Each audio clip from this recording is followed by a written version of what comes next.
Friends, ಎಲ್ಲರಿಗೂ ನಮಸ್ಕಾರ. Welcome back to Manthan's vlog. ನಾನು ಕಲಾ. ಎಲ್ಲರೂ ಹೇಗಿದ್ದೀರಾ ಸ್ನೇಹಿತರೆ? ನಾನು ಕೂಡ ತುಂಬ ಚೆನ್ನಾಗಿದ್ದೀನಿ. ಸೊ ಇಷ್ಟು ದಿವಸ ಅಮ್ಮ ಮನೇಲಿ ಇದ್ದಿದ್ದಾಯಿತು. ಈಗ ಮತ್ತೆ ತಿರ್ಗಾ ಹಸ್ಬೆಂಡ್ ಮನೆಗೆ ಬರಲೇಬೇಕಲ್ವಾ? ಎಷ್ಟು ದಿವಸ ಅಂತ ಅಮ್ಮನ ಮನೇಲಿ ಇರೋಕ್ಕಾಗುತ್ತೆ ಹಾಗಾಗಿ ಈಗ ಬಂದಿದ್ದೀನಿ. ಮಾನ್ಯನ್ನ ಅಲ್ಲೇ ಬಿಟ್ಟು ಬಂದಿದ್ದೀನಿ, ತಾನಿನ್ನೊಬ್ಳನ್ನ ಕರ್ಕೊಂಡು. ಇನ್ನು ನಮ್ಮನೆ ಹತ್ರ ಈ ಹೆಗ್ಣದ ಪ್ರಾಬ್ಲಮ್ ಜಾಸ್ತಿ ಇತ್ತು ನೋಡಿ. ಒಂದು ಹೆಗ್ಣ ಬಿದ್ದಿದೆ.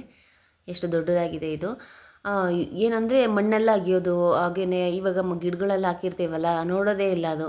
ಆ ಗಿಡಗಳ್ನೆಲ್ಲ ಹಾಳು ಮಾಡಿಕ್ಬಿಡೋದು. ಸೊ ಹಾಗಾಗಿ ಹೆಂಗೋ ಒಂದಿತ್ತು, ಅದು ಇವತ್ತಿಗೆ ಆ ಪ್ರಾಬ್ಲಮ್ ಖತಮ್ ಆಗೋಯಿತು. ಇನ್ನು ಬೆಳಗ್ಗೆನೇ ಒಂದೇ ಸತಿ ಅಡುಗೆನ ಮಾಡ್ಕೊಂಬಿಟ್ಟೆ. ಯಾಕಂದರೆ ಈ ಬೇಸಿಗೆಲಂತೂ ನಿಜ ಹೇಳ್ತಾ ಇದ್ದೀನಿ, 7:30 ಆಗ್ಲೇ ಆ ಬಿಸಿಲು ನೆನೆಸ್ಕೊಂಡ್ರೆ ನನಗೆ ಯಾರಪ್ಪ ಮತ್ತೆ ತಿರ್ಗಾ ನಾಷ್ಟ ಮಾಡೋದು ಯಾರು, ಮತ್ತೆ ಅಡುಗೆ ಮಾಡೋದು ಯಾರು? ಹಾಗಾಗಿ ಒಂದೇ ಸತಿ ಪ್ಲ್ಯಾನ್ ಮಾಡಿಬಿಟ್ಟು ಒಂದೇ ಅಡುಗೆ ಮಾಡಿಬಿಟ್ಟೆ. ಇನ್ನು ಮಾರ್ನಿಂಗು ಸ್ಕೂಲೆಲ್ಲ ರಜೆ ಇರುತ್ತಲ್ಲ, ಸೊ ಹಾಗಾಗಿ ಏನು ಯಾರ ನಾಷ್ಟನ ಕೇಳೋದಿಲ್ಲ. ಅಡುಗೆ ಮಾಡಿಬಿಟ್ರೆ ಅವ್ರಿಗೂ ಬೆಸ್ಟು. ಮುದ್ದೆ ಮಾಡ್ತಾಯಿದ್ದೆ. ಇವಾಗಂತೂ ಗ್ಯಾಸ್ ಪ್ರಾಬ್ಲಮಿಂದ ನಾನು ಒಲೆಲೇ ಮಾಡ್ತಾಯಿದ್ದೀನಿ ಅಂತ ಹೇಳಿದ್ನಲ್ಲ. ಸೊ ಮುದ್ದೆನೂ ಸಹ ಇಲ್ಲೇ ದನಿನ ಮನೆಯಲ್ಲೇ ಕಟ್ಕೊತಾ ಇದ್ದೆ. ಈ ರೀತಿಯಾಗಿ ಒಂದು ತಟ್ಟೆ ಹಿಂದೆಗಡೆ ಈ ರೀತಿ ನಾನು ಇದೇ ಫಸ್ಟ್ ಟೈಮ್ ಈ ಥರ ಟ್ರೈ ಮಾಡ್ತಾ ಇರೋದು. ಸೊ ಇದೆಲ್ಲ ನಾನು ನಿಜ ಅಭ್ಯಾಸನೇ ಇರಲಿಲ್ಲ. ಈಗೀಗ ಎಲ್ಲ ಕಲ್ತ್ಕೊತಾ ಇದ್ದೀನಿ. ಏನು ಗೊತ್ತಿಲ್ಲದೆ ಇರೋದನ್ನೆಲ್ಲ ಕಲ್ತ್ಕೊಬೇಕಲ್ವ? ಇದೆಲ್ಲ ಈಗಲ್ಲ ಅಂದ್ರೂ ಮುಂದಕ್ಕಾದ್ರೂ ಉಪಯೋಗ ಆಗೇ ಆಗುತ್ತೆ. ಸೊ ಹಾಗಾಗಿ ಮುದ್ದೆನ ಮಾಡಿದೆ.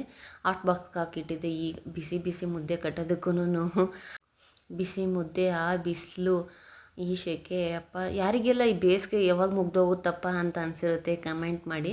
ಹೆಣ್ಮಕ್ಳಿಗೆ ಅಂತ ಅಲ್ಲ, ಪ್ರತಿಯೊಬ್ಬರಿಗೂ ಈ ಬೇಸಿಗೆ ಯಾವಾಗ ಮುಗ್ದೋಗ್ಬಿಡುತ್ತಪ್ಪ ಅಂತ ಅನಿಸ್ಬಿಟ್ಟಿರುತ್ತೆ. ಏನು ಒಂಚೂರು ಗಾಳಿನೂ ಬೀಸಲ್ಲ, ಸಖತ್ ಕಷ್ಟ ಆಗ್ತಿದೆ. ಇನ್ನು ಮಕ್ಕಳೆಲ್ಲ ಪಾಪ ಯಾವ ರೀತಿಯಾಗಿರ್ತಾರೋ ಅನ್ನೋದೇ ಗೊತ್ತಿಲ್ಲ. ನಮ್ಮ ಮನೇಲಂತೂ ಎನಿ ಟೈಮ್ ಫ್ಯಾನು ಹಾಕ್ತೇ ಇರ್ತೀವಿ. ತಾನಿಂಗೆ ಮಲಗಿದ್ದಾಗಿರ್ಬೋದು, ಸುಮ್ಮನೆ ಟಿ ವಿ ನೋಡ್ತಿದ್ದಾಗಲೂ ಅಷ್ಟೇ, ಅಷ್ಟೊಂದು ಬಿಸಿಲಾಗಿ ಹೋಗ್ಬಿಟ್ಟಿದೆ. ಇನ್ನು ಇಲ್ಲೇ ಇಷ್ಟು ಬಿಸಿಲು ಅಂದರೆ ಇನ್ನು ರಾಯಚೂರು, ಯಾದಗಿರಿ ಆ ಕಡೆ ಸೈಡ್ ಅಂತೂ ಇನ್ನೂ ಸಿಕ್ಕಾಪಟ್ಟೆ ಬಿಸಿಲಾಗಿರುತ್ತೆ. ನನ್ನ ಫ್ರೆಂಡು ಅಲ್ಲೇ ಇರೋದು, ಸೊ ಹಾಗಾಗಿ ಹೇಳ್ತಾ ಇದ್ದೀನಿ. ಆ ಕಡೆ ಅಂತೂ ತುಂಬಾ ಬಿಸಿಲು ಜಾಸ್ತಿನೇ. ಮುದ್ದೆನೆಲ್ಲ ಕಟ್ಟಿಟ್ಟಿದ್ದಾಯಿತು. ಇನ್ನು ತಾನಿಗೂ ಸಹ ಸ್ನಾನ ಎಲ್ಲ ಮಾಡಿಸ್ದೆ. ಬೆಳಗ್ಗೆ ಮಾಡಿಸಿದ್ರು ಮತ್ತು ಸಂಜೆಗೂ ಒಂದೊಂದು ಸತಿ ಮೈ ತೊಳಿತೀನಿ, ಹಂಗಾಗಿದೆ ಇವಾಗ. ಸೊ ಅವಳಿಗೆ ಆ್ಯಪಲ್ ಬೇಕಂತೆ. ತುತ್ತ ತಿನ್ನಪ್ಪ ಅಂತಂದರೆ ಇಲ್ಲ, ನನಗೆ ಆ್ಯಪಲ್ ಬೇಕು ಅಂತ ತಂದಿದ್ಲು. ಹಾಗಾಗಿ ಅವಳಿಗೆ ಕಟ್ ಮಾಡಿಕೊಡ್ತಾಯಿದ್ದೀನಿ. ಅಂದರೆ ಇಲ್ಲಿ ಇವಾಗ ಅವಳಿಗೆ ಒಬ್ಬಳೇ ಇದ್ದಾಳಲ್ಲ, ಬೇಜಾರು ಮನೇಲಿರೋಕ್ಕೆ. ಯಾವ ಫ್ರೆಂಡ್ಸು ಇಲ್ಲ, ಎಲ್ಲರೂ ರಜಕ್ಕೆ ಊರಿಗೆ ಹೋಗ್ಬಿಟ್ಟಿದ್ದಾರೆ. ಇನ್ನು ಅವ್ರ ಅಕ್ಕನೂ ಇಲ್ವಲ್ಲ, ಒಬ್ಬಳೇ ಇದ್ದಾಳೆ, ಮನೇಲೇ ಇರಬೇಕಾಗುತ್ತೆ. ಟಿ ವಿನೂ ಸಹ ನೋಡೋಲ್ಲ ಅವಳು. ಏನಾದರೂ ಗೊಂಬೆ ಹಾಕೊಂಡು ಕೊಡ್ತೀವಿ ಅಂದರೆ ಅದನ್ನು ನೋಡೋದಿಲ್ಲ. ಏನಾದರೂ ಒಂದು ಆಟ ಆಡಬೇಕು ಅವಳು ಜಾಸ್ತಿ. ಟಿ ವಿ ಮೇಲೆ ಅಷ್ಟೊಂದು ಗಮನ ಇರೋದಿಲ್ಲ. ಇನ್ನು ಇವರು ನಮ್ಮ ಅವ್ವ ಅಂದರೆ ನಮ್ಮ ಅತ್ತೆಯರ ಅಮ್ಮ. ಸೊ ಹೂವನ್ನೆಲ್ಲ ಕಟ್ಟಿರ್ತಾಯಿದ್ರು, ಎಲ್ಲ ಮೊಗ್ಗೆಲ್ಲ ಬಿಡಿಸ್ಬಿಟ್ಟಿದ್ರು, ಮಲ್ಲಿಗೆ ಹೂವಿಂದು ಕಟ್ಕೊಂಡು ಕೊಡ್ತಾರೆ. ಇವತ್ತು ವಾರ ಮಾಡಬೇಕಾಗಿದೆ. ಇವತ್ತು ನಾನೇನು ಮಾಡೋದಿಲ್ಲ, ಎಲ್ಲ ರೆಡಿ ಮಾಡಿಕೊಟ್ರೆ ಯಾರಾದರೂ ನಮ್ಮ ಮೈದನೋ ಇಲ್ಲ ನಮ್ಮ ಮನೆಯವರೇನೋ ದೀಪ ಹಚ್ಕೊತಾರೆ, ನಾನೇನು ಹಚ್ಚಲ್ಲ. ಇನ್ನು ಕೆಲಸ ಎಲ್ಲ ಮುಗೀತು. ಸ್ವಲ್ಪ ಹೊತ್ತು ನಾವು ಕೂತಿದ್ದು. ಈಚೆನಾದರೂ ಒಂದು ಸ್ವಲ್ಪ ಗಾಳಿ ಬರ್ತಿತ್ತು ಅಂತ ಹಾಗೆಯೇ ಈಚೆನೇ ಕೂತಿದ್ದು. ಇನ್ನು ತಾನ್ಯನ್ನ ಮಲಗಿಸ್ಬಿಟ್ಟು ನಾವು ಒಂದು ಸ್ವಲ್ಪ ಹೊತ್ತು ಹಾಗೆಯೇ ರೆಸ್ಟ್ ಮಾಡ್ಬೋದು ಅಂತ ಅಂದ್ಕೊಂಡೆ. ಅವಳಂತೂ ಮಲ್ಕೊತಾನೆ ಇರಲಿಲ್ಲ. ಬೆಳಿಗ್ಗೆ ಒಂದು ಇಲಿ ಬೋನಲ್ಲಿ ಯಜ್ಞ ಇತ್ತಲ್ಲ, ಸೊ ಅದು ಏನಾಗುತ್ತೆ ಅಂದರೆ ಬಿಸಿಲಿಗೆ ಇಟ್ಟಾಗ ಅದು ಹಂಗೇ ಸುತ್ತೋಗ್ಬಿಡುತ್ತೆ. ನಾವೇನು ಅದನ್ನು ಸಾಯಿಸೋ ಅವಶ್ಯಕತೆನೇ ಇರೋದಿಲ್ಲ. ಆ ಬಿಸಿಲು ಜಾಸ್ತಿ ಆಗ್ತಿದ್ದಂಗೆ ಅದು ಹಾಗೇ ಸುತ್ತೋಗಿತ್ತು. ಸೊ ಅದು ಹಂಗೆ ಬೋನಲ್ಲೇ ಇತ್ತು. ಅವರಪ್ಪ ಬಂದು ದೂರ ತೊಗೊಂಡೋಗಿ ಹಾಕ್ತಾರೆ ಅಂತ ಹಾಗೆ ಇಟ್ಟಿದ್ವಿ. ಅದನ್ನ ನೋಡ್ಕೊಂಡು ಕೂತ್ಕೊಂಡ್ಬಿಟ್ಟಿದ್ಲು. ಆ ಬಿಸಿಲಲ್ಲಿ ಹೋಗಿ ಕೂತಿದ್ದಾಳೆ. ನಾನು ಒಳಗಡೆ ಏನೋ ಮಾಡ್ತಿದ್ರೆ ಆಮೇಲೆ ಕರೆದು ನಾನು ನೆಳ್ಳಲ್ಲಿ ಕೂತ್ಕೊಳ್ಳಪ್ಪ ಅಂತ ಹೇಳಿ ಹಾಗೇ ಸುಮ್ಮನೆ ಬಂದೆ. ಇನ್ನು ನಾನು ಮಜ್ಜಿಗೆಗೆ ಒಂದು ಸ್ವಲ್ಪ ಮಸಾಲೆ ಮಜ್ಜಿಗೆ ಮಾಡೋಣ ಅಂತ ಅಂದ್ಕೊಂಡೆ. ಅದಕ್ಕೆ ಏನೇನು ಬೇಕು ಅನ್ನೋದು ಹಾಗೆ ನಿಮ್ಮ ಜೊತೆ ಶೇರ್ ಮಾಡ್ಕೊತೀನಿ. ಏನಿಲ್ಲ, ಸಿಂಪಲ್ಲಾಗೇ ಇರುತ್ತೆ. ಈ ಬೆಳ್ಳುಳ್ಳಿ, ಹಾಗೆಯೇ ಶುಂಠಿ, ಒಂದು ಸ್ವಲ್ಪ ಹಸಿಮೆಣ್ಸಿನ್ಕಾಯಿ, ಇನ್ನು ಪುದೀನ ಇದ್ದರೆ ಪುದೀನನೂ ಹಾಕೊಬೋದು. ಪುದೀನ, ಕೊತ್ತಂಬರಿ ಸೊಪ್ಪು, ಹಾಗೆಯೇ ಕರ್ಬೇವಿನ ಸೊಪ್ಪು ಇಷ್ಟನ್ನು ಹಾಕ್ಕೊಬೇಕು. ಹಾಗೆ ಇದಕ್ಕೆ ಒಂದು ಸ್ವಲ್ಪ ಸಾಲ್ಟು ಸಹ ಹಾಕ್ಕೊಬೇಕು. ನೀವು ಇಷ್ಟನ್ನು ಹಾಕ್ಕೊಂಡು ಮಾಡಿದ್ರೂ ಚೆನ್ನಾಗಿರುತ್ತೆ. ಬೆಳ್ಳುಳ್ಳಿನ ಹಾಕ್ಕೊಂಡ್ರೂ ಇನ್ನೂ ಚೆನ್ನಾಗಿರುತ್ತೆ. ನಾನು ಬೆಳ್ಳುಳ್ಳಿನೂ ಸಹ ಹಾಕ್ಕೊಂಡಿದ್ದೀನಿ. ಸೊ ಇದಕ್ಕೆ ಸ್ವಲ್ಪ ಸಾಲ್ಟ್ ಹಾಕ್ಬಿಟ್ಟು ರುಬ್ಕೊಬೇಕು. ಚೆನ್ನಾಗಿ ನುಣ್ಣಗೆ ರುಬ್ಬೋಕ್ಕಾಗೋದಿಲ್ಲ, ಯಾಕಂದರೆ ಒಂದು ಸ್ವಲ್ಪ ಹಾಕ್ಕೊಂಡಿರ್ತೀವಲ್ಲ, ಹಾಗಾಗಿ ಮಿಕ್ಸಿ ಜಾರಿಗೆ ಅಷ್ಟೊಂದಾಗಿ ಸಿಗೋದಿಲ್ಲ. ಸೊ ನಾನು ತರಿಯಾಗೇ ರುಬ್ಬಾಕಿದ್ದೀನಿ.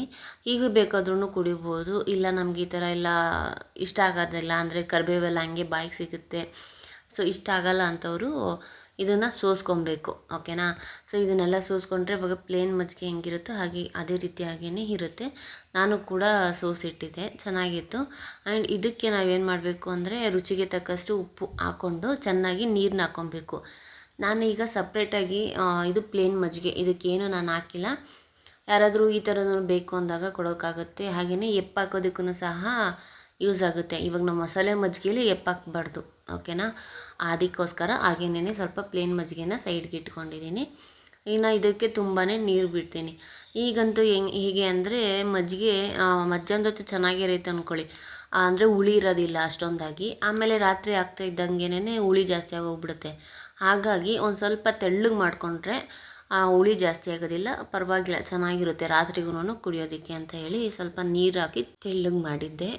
ಇನ್ನು ಮಧ್ಯಾಹ್ನ ಸ್ವಲ್ಪ ಹೊತ್ತು ರೆಸ್ಟ್ ಮಾಡಿದ್ವಿ. ಇನ್ನು ಇದು ಸಂಜೆ ಯಾಕೋ ಮೋಡ ಥರ ಆಗಿತ್ತು, ಮಳೆ ಬರ್ಬೋದೇನೋ ಅಂತ ಹೇಳಿ ನಮ್ಮ ಮಾವನವರು ಎಲ್ಲರೂ ಇದ್ವಿ. ನಾನು, ಅವ್ವ ಮತ್ತು ನಮ್ಮ ಮಾವನವರು ಇಷ್ಟು ಜನನೂ ಆಚೆಗಡೆ ಏನೇನು ಸೌದೆಗಳಿರ್ಬೋದು, ಈ ರೀತಿಯಾಗಿ ಗರಿಗಳಾಗಿರ್ಬೋದು, ಹಾಗೇನೆ ನೋಡಿ ಆ ಚುಪ್ಪುಗಳು ಕಾಣ್ತಿದೆಯಲ್ಲ, ಸೊ ಆ ರೀತಿ ಅದನ್ನೆಲ್ಲ ಒಳಗಡೆ ಇಟ್ಕೊಂಡ್ಬಿಡೋಣ. ಮನೆ ಒಳಗಡೆ ಇಟ್ಕೊಂಡ್ರೆ ಅಂದರೆ ಸೈಡಲ್ಲಿ ದನಿನ ಮನೇಲೋ ಇಲ್ಲ ಒಲೆ ಇರ್ತಲ್ಲ, ನೀರೊಲೆ, ಆ ಕಡೆ ನೀಟಾಗಿ ನೆನೆದಿರೋ ಥರ ಎತ್ತಿಟ್ಕೊಂಡ್ರೆ ಯೂಸ್ ಆಗುತ್ತೆ ಅಂತ ಹೇಳಿ ಆ ಸೌದೆಗಳೆಲ್ಲ ಇದ್ವು, ಅವನ್ನೆಲ್ಲ ಎತ್ತಿಟ್ಕೊಂಡ್ವಿ. ಈಗ ಇದು ಗರಿದಿರುತ್ತಲ್ಲ, ಗರಿದನ್ನೆಲ್ಲ ಕಟ್ ಮಾಡಿ ಇಟ್ಟಿದ್ರು ಒಣಗಿಕೊಳ್ಳಿ ಅಂತೇಳಿ. ಸೊ ಇದೆಲ್ಲ ಚೆನ್ನಾಗಿ ಒಣಗಿಬಿಟ್ಟಿದೆ, ಹಾಗಾಗಿ ಇದನ್ನು ಸಹ ಎತ್ತಿಟ್ಕೊಳ್ಳೋಣ ಅಂತ ಎತ್ತಿಟ್ಕೊತಾ ಇದ್ವಿ. ಇವಾಗಂತೂ ಈ ಬೇಸಿಗೆಯಲ್ಲಿ ಸೌದೆಗೇನು ಅಷ್ಟೊಂದು ಕಷ್ಟ ಆಗೋದಿಲ್ಲ. ಮಳೆಗಾಲ, ಇವಾಗ ಮಳೆ ಬಂದುಬಿಟ್ರೆ ನೆಂದು ಮತ್ತು ತಿರ್ಗಾ ಅಡುಗೆ ಬೇರೆ ನಾನು ಒಲೆಲೇ ಮಾಡ್ತಾಯಿದ್ದೀನಿ ಅಂತ ಹೇಳಿದ್ನಲ್ಲ, ಸೊ ಎಲ್ಲದಕ್ಕೂ ಯೂಸ್ ಆಗುತ್ತೆ ಎತ್ತಿಟ್ಕೊಂಡ್ರೆ. ಸುಮ್ಮನೆ ಯಾಕೆ ಒಂದು ನಿಮಿಷ ನಾವೇನಾದರೂ ಕೇರ್ಲೆಸ್ ಆಗಿ ಇದನ್ನೆಲ್ಲ ನಾವು ನೋಡ್ದಲೇ ಮನೆ ಒಳಗಡೆನೇ ಇದ್ಬಿಟ್ರೆ ಚೆನ್ನಾಗಿ ಮಳೆ ಬಂದೆಲ್ಲ ನೆಂದ್ಕೊಂಡ್ರೆ ನೆಕ್ಸ್ಟ್ ದಿವಸ ನಮಗೆ ಅಲ್ವಾ ತೊಂದರೆ ಆಗೋದು. ಹಾಗಾಗಿ ಎಲ್ಲರೂ ಸೇರ್ಕೊಂಡು ಬೇಗ ಮುಗಿಸ್ಕೊಂಡ್ವಿ ಎಲ್ಲ ಕೆಲಸನೂ. ಇನ್ನು ಹಸುಗಳ್ನೆಲ್ಲನೂ ಸಹ ಅಷ್ಟರಲ್ಲೇ ಹಿಡ್ಕೊಂಬಂದು ಕಟ್ಟಿದ್ರು, ಅವು ಅದ್ರ ಪಾಡಿಗೆ ಮೇಯ್ಕೊತಿದ್ವು. ಅಂದರೆ ಹಿತ್ಲಲ್ಲಿ ಕಟ್ತೀವಿ ನಾವು. ಈಗ ಬೇಸಿಗೆಯಲ್ಲಿ ಎಲ್ಲೂ ಮೇಯ್ಸೋಕ್ಕೆ ಕರ್ಕೊಂಡೋಗಲ್ಲ, ಹಿತ್ಲಲ್ಲೇ ಕಟ್ಟಿ ಹುಲ್ಲಾಕೋದ್ರಿಂದ ಆ ಹಿತ್ಲಿಂದ ಇಲ್ಲಿಗೆ ಮನೆ ಹತ್ರಕ್ಕೆ ಕಟ್ಟಾಕ್ತೀವಿ ಅಷ್ಟೇನೆ. ಸೊ ಎಲ್ಲ ಹಿಡ್ಕೊಂಬಂದಿತ್ತಾಯಿತು. ಇನ್ನು ನಾನು ಜೋಡಿಸ್ತಿದ್ದೆ, ನಮ್ಮ ಅವ್ವನೂ ಅವರು ಏನೋ ವಯಸ್ಸಾಗಿದೆ, ನನ್ನ ಕೈಲಿ ಏನು ಮಾಡೋಕ್ಕಾಗಲ್ಲ ಅಂತ ಏನು ಕೂತ್ಕೊಳೋದಿಲ್ಲ, ಏನಾದರೂ ಒಂದು ಸಣ್ಣ ಪುಟ್ಟ ಕೆಲ್ಸಗಳು ಮಾಡ್ತಾನೆ ಇರ್ತಾರೆ. ನನಗಂತೂ ಆ ಸಣ್ಣ ಪುಟ್ಟ ಕೆಲ್ಸಗಳು ಒಂದೊಂದು ಸತಿ ಎಷ್ಟೋ ದೊಡ್ಡ ಕೆಲಸನೇ ಅಂತ ಅನಿಸ್ಬಿಡುತ್ತೆ ಅಲ್ವಾ. ಒಬ್ಬೊಬ್ಬರೇ ಇದ್ದಾಗ ನೋಡಿ, ಯಾವಾಗಲೇ ಹೂವು ಕಟ್ಕೊಂಡು ಕೊಟ್ಟರು, ಹೆಂಗೋ ಒಂದು ಕೆಲಸ ಮುಗೀತಲ್ವ. ನಾನು ಏನಾದರೂ ನಮ್ಮ ತಾನಿನ ಇಟ್ಕೊಂಡು ಅದನ್ನು ಮಾಡಬೇಕು ಅಂದರೆ ಅವಳು ಹೂವನ್ನೆಲ್ಲ ಹಾಳು ಮಾಡಿಕ್ಬಿಡ್ತಾಳೆ. ಏನೋ ಒಂದು ಸಣ್ಣದೋ ದೊಡ್ಡದೋ ಒಂದು ಕೆಲಸ, ಹಳ್ಳಿ ಸೇವೆ ಅಂತಾರಲ್ಲ ಆ ರೀತಿಯಾಗಿ ಮಾಡ್ತಾರೆ. ನನಗಂತೂ ಆ ಥರ ಮಾಡೋದ್ರಿಂದ ತುಂಬಾ ಖುಷಿಯಾಗುತ್ತೆ. ಯಾಕಂದರೆ ಕೆಲವ್ರು ಸುಮ್ಮನೆ ಇರ್ತಾರೆ, ಅಂದರೆ ವಯಸ್ಸಾಗಿಲ್ಲ, ಕೈಯಲ್ಲಿ ಕೆಲಸ ಮಾಡೋಕ್ಕಾಗುತ್ತೆ, ಬಟ್ ಆದರೂ ಮಾಡಲ್ಲ, ಆ ಥರದವರು ಇರ್ತಾರೆ, ನಾನು ನೋಡಿದ್ದೀನಿ. ಅದು ಹಾಗಾಗಿ ಹೇಳ್ತಾ ಇದ್ದೀನಿ. ಸೊ ಈ ಥರ ಅಜ್ಜಿದಿರು ಮನೇಲಿದ್ದಾಗ ಏನೋ ಒಂಥರ ಖುಷಿ. ಅವ್ರು ಮಾತಾಡೋದಾಗಿರ್ಬೋದು, ಅವ್ರನ್ನ ಕಾಮಿಡಿ ಮಾಡೋದಾಗಿರ್ಬೋದು, ಅಂದರೆ ಹೇಳಿದ್ದೇ ಹೇಳ್ತಾ ಇರ್ತಾರೆ ಯಾವಾಗ್ಲೂ, ಅದು ಹಂಗೇನೆ ಕಾಮಿಡಿ ಮಾಡ್ತಾ ಇರ್ತೀವಿ. ಸೊ ಈ ರೀತಿಯಾಗಿ ಚೆನ್ನಾಗಿರುತ್ತೆ ಅಲ್ವಾ. ಸ್ವಲ್ಪ ದಿವಸ ಇಲ್ಲಿರ್ತಾರೆ, ಅವ್ರಿಗೆ ಒಟ್ಟು 5 ಜನ ಹೆಣ್ಮಕ್ಳು, ಗಂಡು ಮಕ್ಳು ಯಾರೂ ಇರಲಿಲ್ಲ. ಸೊ ಸ್ವಲ್ಪ ದಿವಸ ನಮ್ಮ ಮನೇಲಿ ಇರ್ತಾರೆ, ಇನ್ನು ಸ್ವಲ್ಪ ದಿವಸ ಚಿಕ್ಕವ್ರ ಮನೇಲಿರ್ತಾರೆ. ಹಾಗೆಯೇ ಇದ್ಬಿಟ್ಟು ಕೊನೆಗೆ ಊರಿಗೆ ಹೋಗ್ಬಿಟ್ರೆ ಇನ್ನು ಬರೋದೇ ಇಲ್ಲ ಅವರು. ಊರಲ್ಲಿ ಒಬ್ಬರೇ ಇರ್ತಾರೆ ಮನೆಯಲ್ಲಿ, ಅವರೇನೇ ಅಡುಗೆ ಮಾಡಿಕೊಂಡು ಅವ್ರದ್ದೇ ಎಲ್ಲ ಪಾಪ. ವಯಸ್ಸಾದಂಥ ಕಾಲಕ್ಕೆ ಇದೊಂದು ಬಂದು ಇರೋದು ಇಲ್ಲ. ಅಂದರೆ ಆವಾಗಿನೆಲ್ಲ ಹಳ್ಳಿ ಕಡೆ ಎಲ್ಲ ಗೊತ್ತಿದೆಯಲ್ಲ, ನಾವಿದ್ದರೂ ಇದೇ ಮನೇಲೇ ಇರಬೇಕು, ಗಂಡನ ಮನೇಲೇ ಹೋದರೂ ಇಲ್ಲೇ ಅಂತ ಅನ್ನೋ ಥರ. ಹಾಗೇನೇ ಅವರೂ ಆ ಊರು ಬಿಟ್ಟು ಯಾರ ಮನೆಗೂ ಬರೋದಿಲ್ಲ, ಬಂದರೂ ಒಂದೆರಡು ದಿವಸ ಇದ್ಬಿಟ್ಟು ಹೋಗ್ತಾರೆ ಅಷ್ಟೇನೆ. ಸೊ ಎಲ್ಲ ಎತ್ತಿಟ್ಕೊಂಡ್ವಿ ಸೌದೆನೆಲ್ಲ.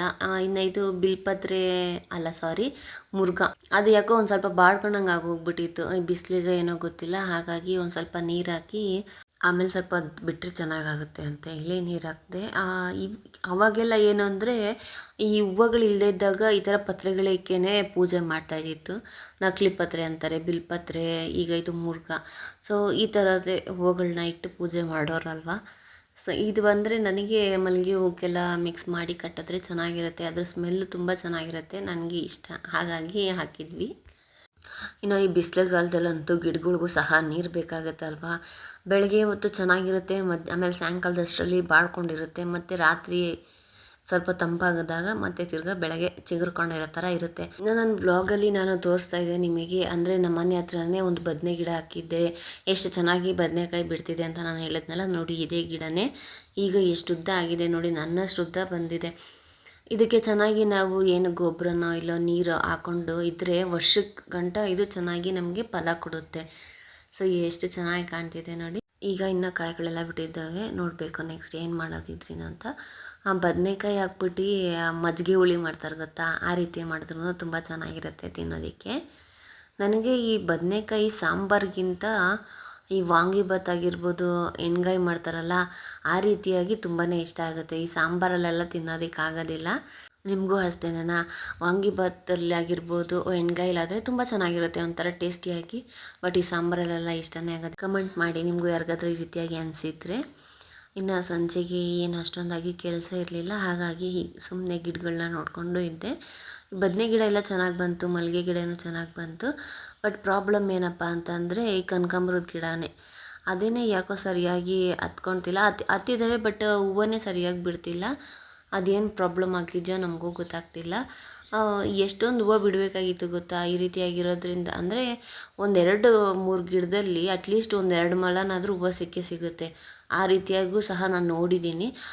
ಯಾಕೆ ನಮ್ಮ ಮನೆ ಹತ್ರನೇ ಹಾಕಿದಾಗ ಮೊದಲೆಲ್ಲ ಆ ಥರನೇ ಸಿಗ್ತಿದ್ವು. ಬಟ್ ಈಗಂತೂ ಯಾಕೋ ಕಮ್ಮಿ ಹೋಗ್ಬಿಟ್ಟಿದೆ. ಅದೇನು ಪ್ರಾಬ್ಲಮ್ ಅಂತಲೂ ಗೊತ್ತಾಗ್ತಿಲ್ಲ. ಮಣ್ಣಿನ ಪ್ರಾಬ್ಲಮ್ಮಾ, ಒಂದು ಸತಿ ಏನಾಯಿತು ಅಂದರೆ ಕೆಲವೊಂದು ಸತಿ ಮಣ್ಣು ಚೇಂಜ್ ಆದಾಗ್ಲೂ ಹಾಗೆ ಆಗುತ್ತೆ. ಫಸ್ಟು ಎಲ್ಲ ಮಣ್ಣೆಲ್ಲ ಸ್ವಲ್ಪ ಕಮ್ಮಿಯಾಗಿ ಹೋಗಿತ್ತು ಅಂತೇಳಿ ಇನ್ನೊಂದು ಸತಿ ಮಣ್ಣುಗಳನ್ನೆಲ್ಲ ಹಾಕಿದ್ವಿ ಗಿಡಗಳಿಗೆ. ಸೊ ಅದರಿಂದ ಏನಾದರೂ ಪ್ರಾಬ್ಲಮ್ ಆಯಿತು ಏನೋ ಗೊತ್ತಾಗ್ತಿಲ್ಲ. ನೋಡಿ ಇನ್ನೆಲ್ಲ ಈ ಸೌದೆಗಳು ಇಲ್ಲಿ ಇಟ್ಕೊಂಡಿದ್ದೀವಿ. ಒಲೆಯಲ್ಲಿ ಮಾಡೋದಕ್ಕೆ ಸಪ್ರೇಟ್ ಪಾತ್ರನೂ ಸಹ ಇಲ್ಲೇ ಇಟ್ಕೊಂಡಿರ್ತೀನಿ ನಾನು. ಸೊ ಇಷ್ಟ ಆಗಿತ್ತು ಸ್ನೇಹಿತರೆ ಇವತ್ತಿನ ವ್ಲಾಗ್. ಇಷ್ಟ ಆಗಿದ್ದರೆ ಪ್ಲೀಸ್ ಲೈಕ್ ಮಾಡಿ, ದಯವಿಟ್ಟು ಲೈಕ್ ಮಾಡಿ. ಹಾಗೆ ಇನ್ನೂ ಯಾರೆಲ್ಲ ನನ್ನ ಚಾನಲ್ನ ಸಬ್ಸ್ಕ್ರೈಬ್ ಮಾಡದೆ ನೋಡ್ತಾ ಇದ್ದೀರೋ ಸಬ್ಸ್ಕ್ರೈಬ್ ಮಾಡಿ ನನಗೆ ಸಪೋರ್ಟ್ ಮಾಡಿ ಅಂತ ಕೇಳ್ಕೊತೀನಿ. ಮತ್ತೆ ಸಿಗೋಣ ಮುಂದಿನ ವ್ಲಾಗಲ್ಲಿ. Until then take care. Thanks for watching. ಧನ್ಯವಾದಗಳು.